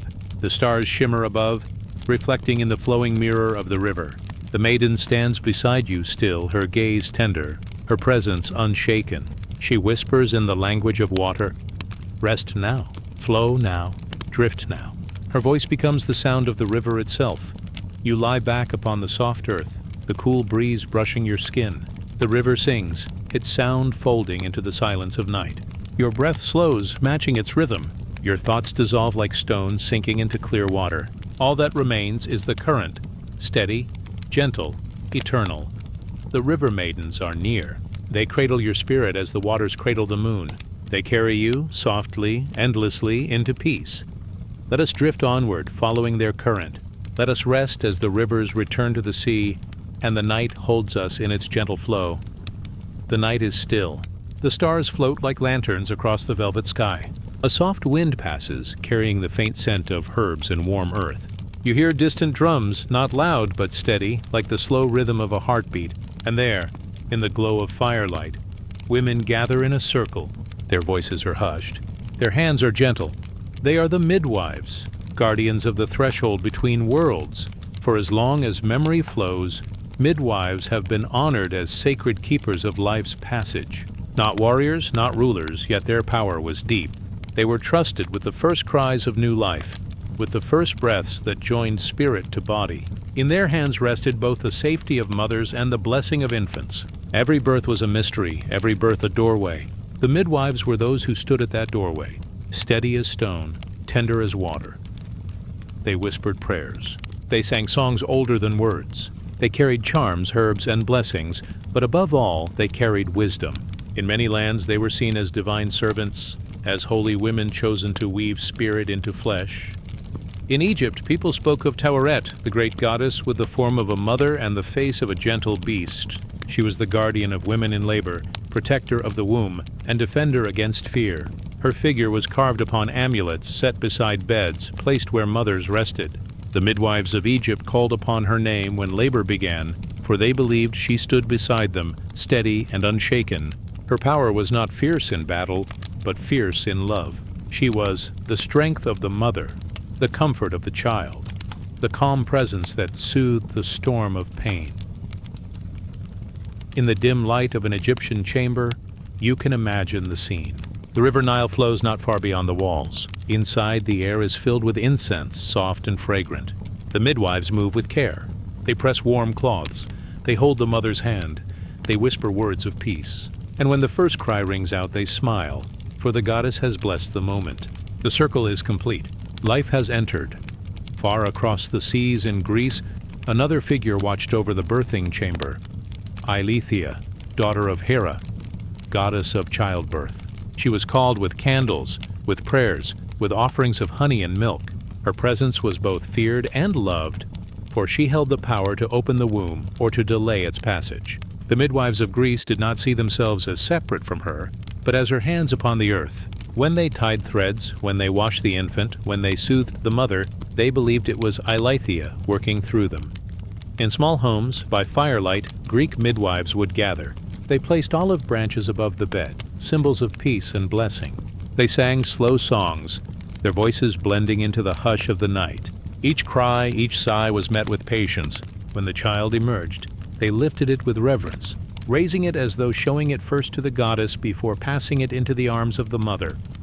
In Sumer, among the first cities of the world, the people told of Ninhursag, the great mother goddess, lady of the mountains and womb of creation. She was the one who shaped life from clay, who gave form to flesh.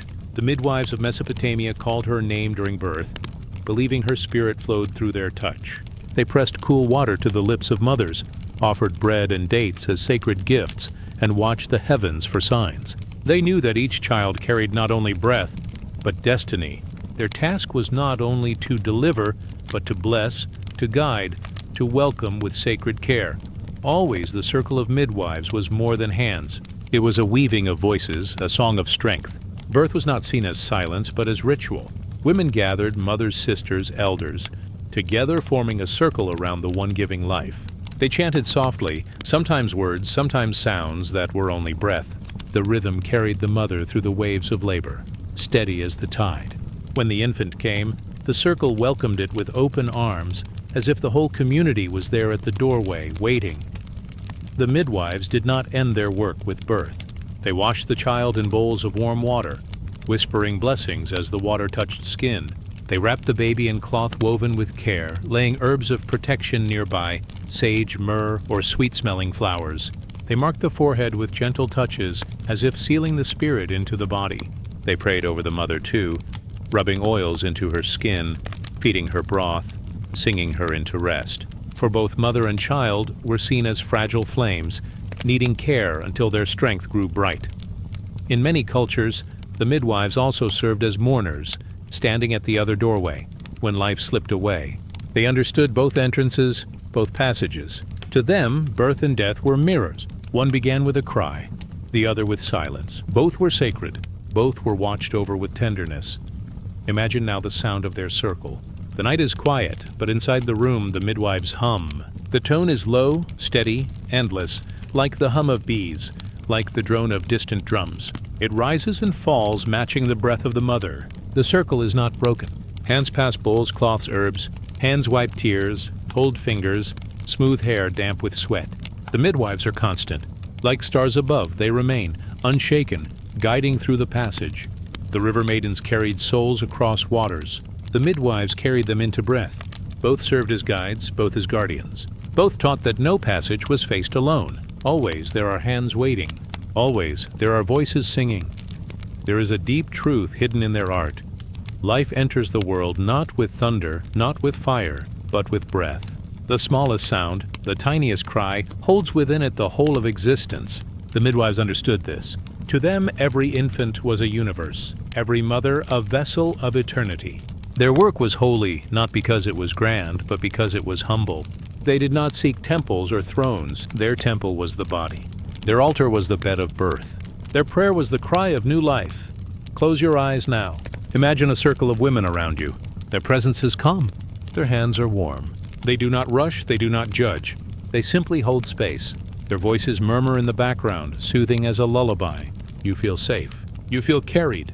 You feel as though you are being welcomed into the world once more, not with fear, but with love. Every breath you take is a gift of that circle. Every heartbeat is a blessing placed within you at birth. And as you rest, you can feel the wisdom of the midwives still within you. They are never gone. They are part of the great flow of life. They are the reason you are here, breathing, dreaming, listening. The stars above grow softer. The night deepens, wrapping itself around you like cloth. The circle of midwives begins to fade, their voices dissolving into the hush of the wind. Yet their presence remains. They are always near, always watching the threshold. When new life begins, they are there. When souls depart, they are there, steady, tender, eternal. Now rest, as the midwives' circle continues its quiet song. Now drift as the sacred hands hold you still. The night cradles you. The stars bless you. The circle protects you. Let us drift onward to gentler dreams, as the fires dim and the sacred doorway closes for now. The night deepens. A hush falls across the fields of dream. Stars, once bright, now dim to a silver glow, as though they too bow their heads in reverence. The air feels slower, heavier, like the pause before dawn. It is here in this quiet shadow that the queens of the underworld walk. Not fierce in anger, not cruel in heart, but calm, steady, and eternal. They are the shadowed queens, guides of souls, keepers of rest, rulers of the realms beneath. In many lands, people once believed that death was not an end, but a passage. As birth was a doorway into life, so death was a doorway into silence. And standing at that second doorway, waiting with patient hands, were the queens. They did not frighten. They did not rush. They welcomed each soul with dignity, showing that even in darkness, love could remain. In Greece, she was known as Persephone, the maiden who became queen of the underworld. Her story tells of descent, of seasons, of balance between light and shadow. Half the year, she walked among blossoms, fields rich with color, her laughter rising with the spring. The other half, she descended into the depths beside Hades, her crown made not of flowers, but of black stone and silver fire. She did not descend in sorrow alone, but in purpose, for she was the one who guided the souls of the departed, ensuring they were not lost in endless night. The Greeks believed that when you entered the land of shades, it was Persephone who watched you, who gave you the calm of her gaze, the blessing of her presence. Even in shadow, she was gentle. Even in silence, she was still a goddess of life. In the deserts of Egypt, another queen ruled the hidden lands. Nephthys, sister of Isis, was the lady of twilight, the one who stood at the edge of night. She was called upon during death, not to frighten, but to guard. She spread her wings wide, wings of a great bird, and wrapped them around the departed as if to shield them. Her hands were blessings, her arms a refuge. It was said that when the soul left the body, Nephthys carried it as a mother carries a child, lifting it gently toward the next world. Her shadow was not emptiness, but comfort. Her darkness was not cruel, but soft, like the shade of a tree on a burning day. Far to the north, among the Norse, there was Hel, daughter of Loki. She ruled a hall of the dead, a realm not of fire or torment, but of stillness. Her kingdom was called Helheim, and those who died in quiet without battle came to her halls. Though her name sounded heavy, the people did not always fear her. They knew that not every soul could reach Valhalla, and so Hel gave rest to the many. She was not seen as a tyrant, but as a guardian of balance, holding those who had lived ordinary lives. Her hall was vast, her gaze unblinking, but even there was peace. The fire burned low, the stone floors were cool, and the souls rested without pain. Hel was not cruel. She was inevitable, steady, a queen who watched over those who came to her gates. In the rich lands of Sumer, where rivers carved life into the desert, there was Ereshkigal, the great queen of the underworld. She was sovereign of the realm where no sunlight touched, a goddess both feared and revered. It was said that all souls came to her in the end, and none could escape her embrace. Yet her story was not only one of shadow. When her sister Inanna descended into the depths, Ereshkigal did not rage alone. She cried, she grieved, she showed her sorrow as deeply as her strength. The Sumerians knew then that the Queen of Shadows was not without feeling. She was stern, yes, but she understood pain. She understood longing. And so, the souls who entered her halls did not find emptiness, but a goddess who knew their tears. Always the shadowed queens were mirrors of life itself. Where there was light, there must also be dark.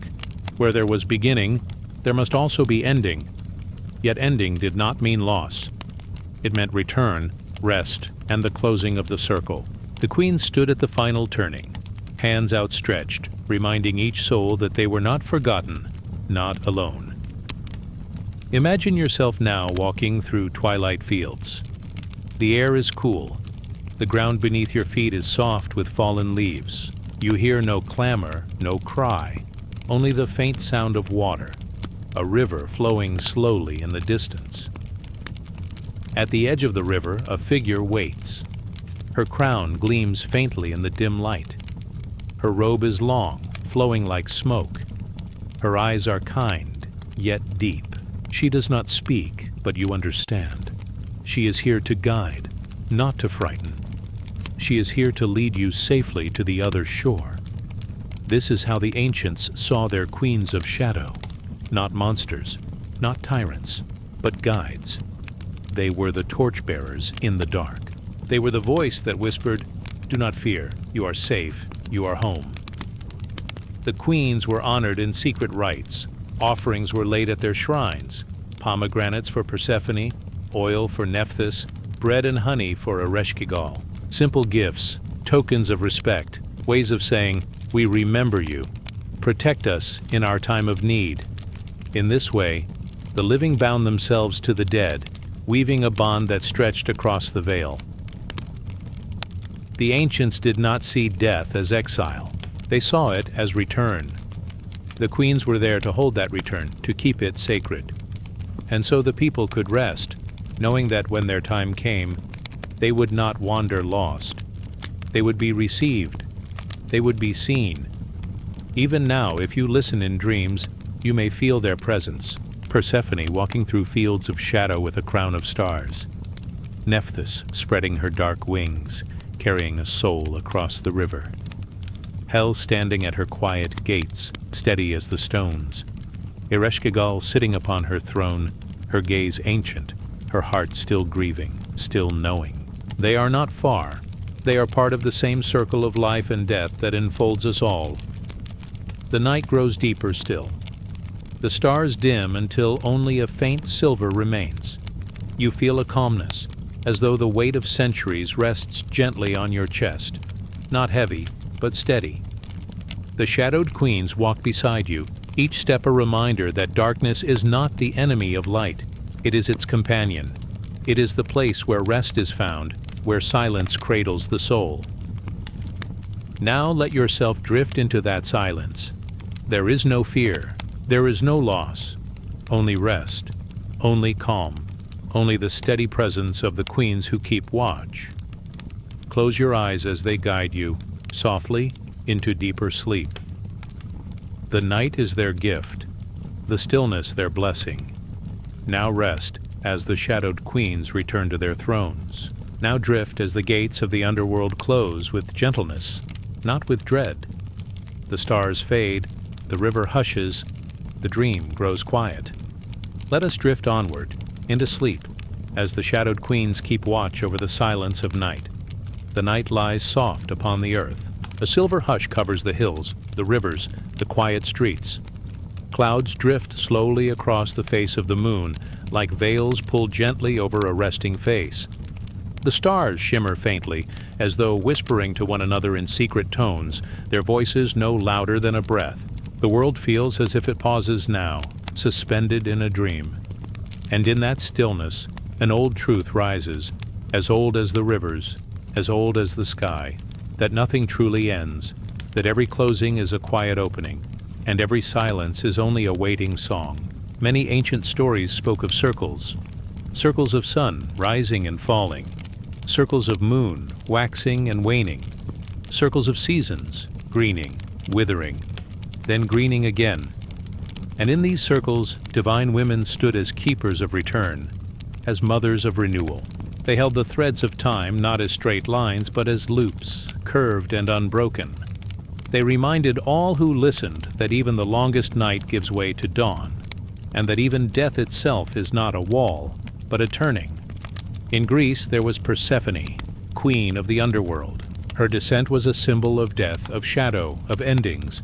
Yet her rise each spring was a promise that flowers would bloom again, that fruit would grow, that laughter would return to the fields. She became the rhythm itself, a goddess who lived in both dark and light. Her story told the people, "Grief is not forever, nor is winter endless. Every descent holds a hidden ascent. Every fall carries the seed of rising." In Egypt, the great goddess Isis showed the same eternal path. When her beloved Osiris was slain, she wept, she searched. She gathered his broken form. Through her magic, through her love, he was given life again.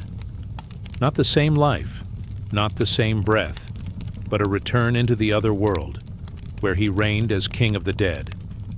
In her mourning, Isis taught her people that death could be transformed, that endings could hold within them a hidden beginning. Her arms, always open, encircled life and death alike. For her, there was no divide, only passage, only return. To the east, by the waters of India, the goddess Ganga carried the same lesson. Her river was both birth and release. To bathe in her waters was to be cleansed, to begin anew, and to scatter ashes upon her waves was to find safe passage into another world. The river never stopped. It flowed and flowed, carrying both the cries of birth and the prayers of death. Those who looked upon her waters understood. Life does not vanish. It moves. It returns, always, like the river's own endless song. In the ancient temples of Sumer, people sang to Inanna, goddess of love and war, of growth and decay. She too descended into the underworld. She hung upon its walls, stripped and silenced. Yet she rose again, shining, renewed, her crown restored. Her myth was the echo of the earth's own breath. Seed, buried, seed, sprouting, grain, harvested, grain, sown again. The people saw their own lives in her circle, knowing that nothing was lost, only changed, only folded back into the eternal pattern. The women of the heavens also carried the torch of return. The goddesses of the stars guided sailors across oceans, then set with the dawn, only to rise again the following night. To the lost traveler, their return was salvation. To the weary heart, their return was promise. The stars never truly left. They only waited for the turning of the earth, the soft tilt that brought them back into view. So it is with all things. A gentle going, a gentle return. Imagine now, standing in a great circle of stones. They rise, around you in silence, ancient, unmoving yet alive with memory. Above them, the sky glows with faint starlight, wheeling in slow arcs across the hours.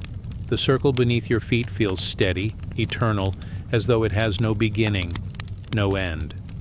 You feel yourself inside that circle, your breath part of its rhythm, your heartbeat echoing its turns. Every breath in is a beginning.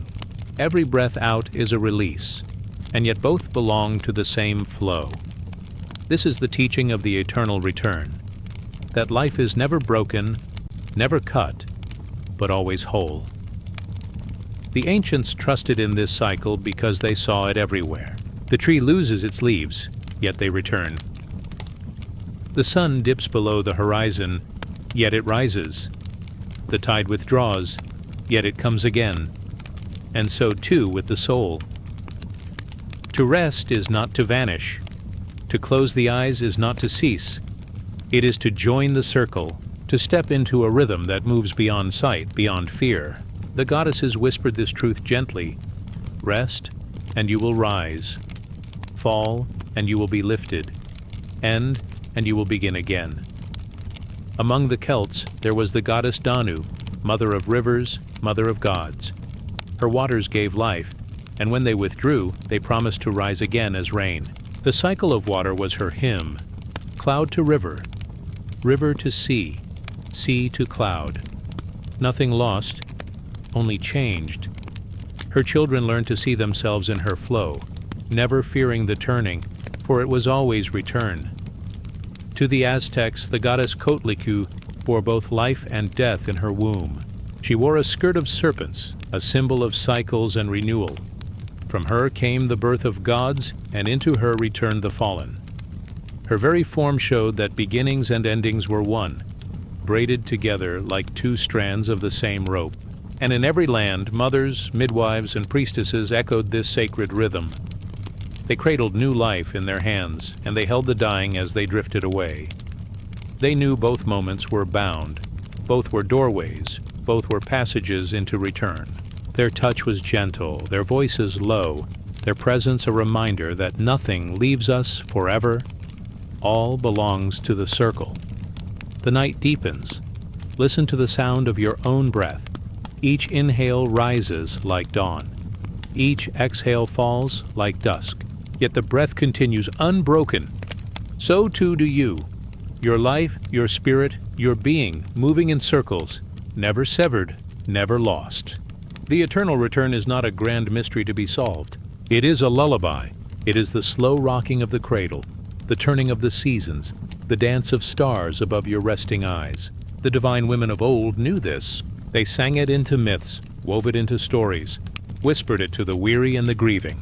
And tonight, those whispers still drift across the ages, reaching you, wrapping you in their calm. The moon dips lower. The stars shine faintly, then fade. Soon dawn will rise, soft and gold, just as it always has. And when it does, it will be no stranger. It will be the same light you have always known, returning, eternal. So now, let yourself rest within this circle. There is no need to hold on, no need to fear release, for release is only return. For endings are only beginnings. Close your eyes to the night. Breathe with the rhythm of the circle. Let the divine women keep watch, their voices like wind, their hands like water, their eyes like stars. They remind you that all is whole, all is safe, all is eternal. Now rest as the night drifts toward dawn. Now sleep as the circle turns softly beneath you, and let us drift onward, carried gently into the eternal return.